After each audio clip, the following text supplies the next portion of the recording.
And even if you did dig the hole, and even if you did manufacture the pump, and even if you did install the pump, you didn't put the water in the well. And even if somehow you managed to get the water in the well, guess what? You didn't create the water. See, eventually at some point, it's going to be out of your hands anyway. That's why we say the how is not up to you. The how is not your business. You do as much as you can. Your job in this illustration is to pump.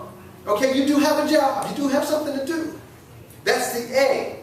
That's the last one. It's the action that you're going to take. So you do have some action to take.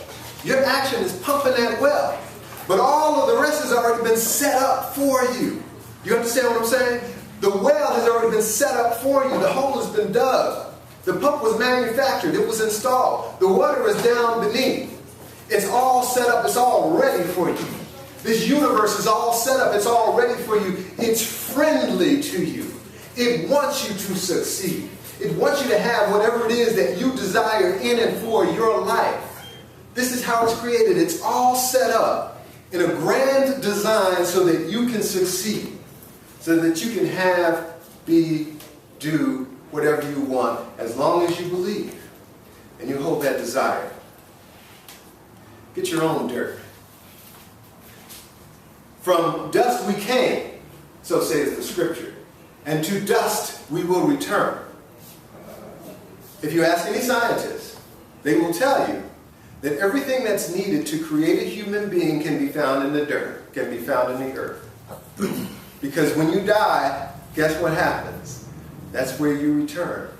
That's where all of the molecules and the atoms and everything else that you're made of returns to the dirt.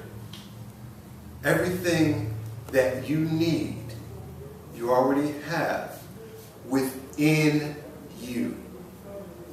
All you have to do is desire and follow through. Madam Toastmaster.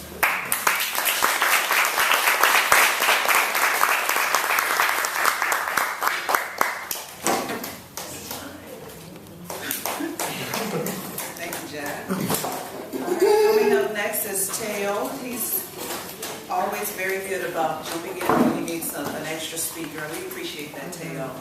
I don't have an actual introduction for Teo, but I know that Teo is recently received his Confident Communicator, which so I'd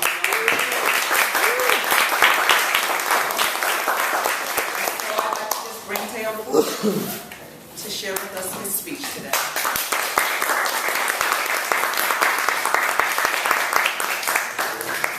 I'll be speaking for 5 to 7 minutes, and I'll just look for your signal. Good morning. How's everyone? Happy Saturday. I'll start off by saying that I partied a little bit last night. So it's going to be one of those moments with Mr. T. Don't you always? Yes, ma'am. Today, I want to share a story with you that relates to an article I wrote 6 months ago called The Law of Addition. And if you've heard me speak before, you know I talk a lot about change and motivation. And I want to start by asking you all a question. By show of hands, how many of you have ever been in a place in your life where you made a mistake, and instead of recognizing it immediately and changing your behavior, you continued to make that mistake? And that happened for a while, until one day you woke up. And you realize, right, that's where I'm at. So the law of addition really, to me, talks about how every day is a chance to take a step in the right direction in your life, or you could take a step in the wrong direction. And when I think about mistakes that I've made, I know that there's a cumulative effect of those actions and those daily choices. So to frame this, that's what the law of addition holds as like a central theme. Last weekend, I made a mistake that I have made in years past, that I had a pattern of making mistakes of, and I recognized that I was reverting back to past behavior, and I really quickly acknowledged it and then made the choice to think of my own thoughts. And I was like, okay, you've written about this before. So I reread my article about the law of addition, and I decided that the day following the mistake could either be a day where I took a step in the right direction and just got right back on track, or it could be a day where I continued to make the mistake and would throw my hands up and say, oh, I did it yesterday, so why not just do it again? And what's the big deal? And kind of get into that same mindset. Well, having that feeling and being able to recognize what I had done, but also to recognize the power in my own choice as the following days of my life unfolded, was critical, because I could literally have kind of veered off in one direction or another. And the law of addition really speaks to this. So anyway, long story short, I went into work. I work as a special education teacher. And when I was at work, I decided that I was going to share a story similar to this with my students. And what happened as a result was really surprising. I got up there, I actually stood on a desk and addressed my whole class kind of from above and told them that I had made a mistake, and I didn't disclose what it wasn't really relevant. But I admitted my fault, and I shared with them the fact that I recognized my fault, and that through that recognition I was able to then make a better choice the following day and not repeat the bad behavior that I had engaged in this instance.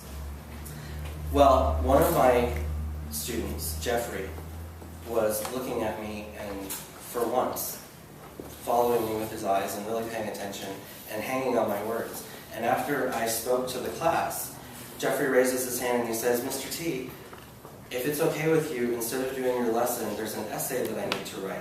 And I realized that I made a mistake yesterday by not doing it for homework.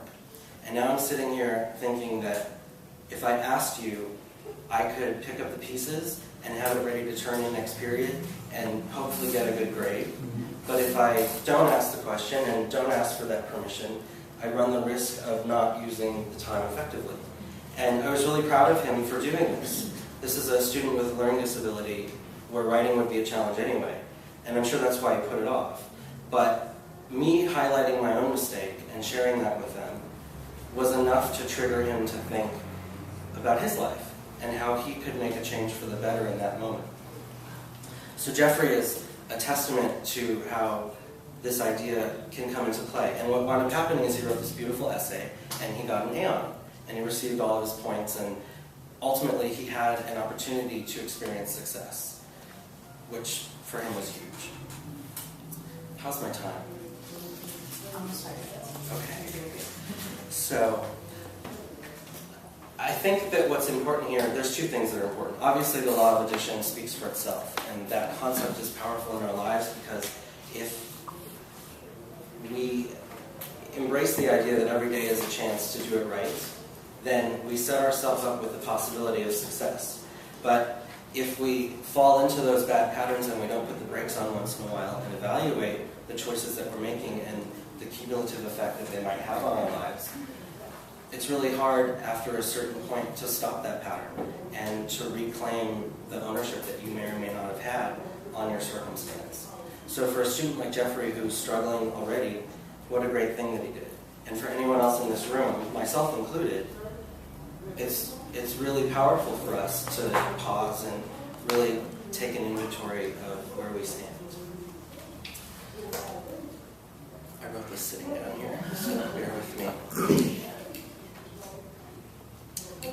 I think with the remaining time, if anyone has any questions, I'd be happy to answer questions.